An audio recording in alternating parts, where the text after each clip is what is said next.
Hi! In front of me is Motorola Edge for diffusion, and today I would like to show you how you can resize font on this device.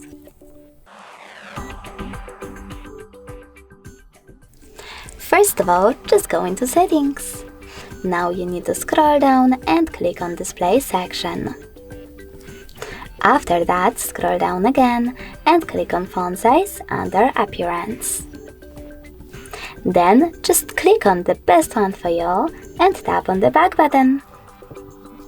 As you can see, after that, size of my font has changed. Thanks so much for watching. If you enjoyed this video, don't forget to leave a like, comment, and definitely subscribe. Bye!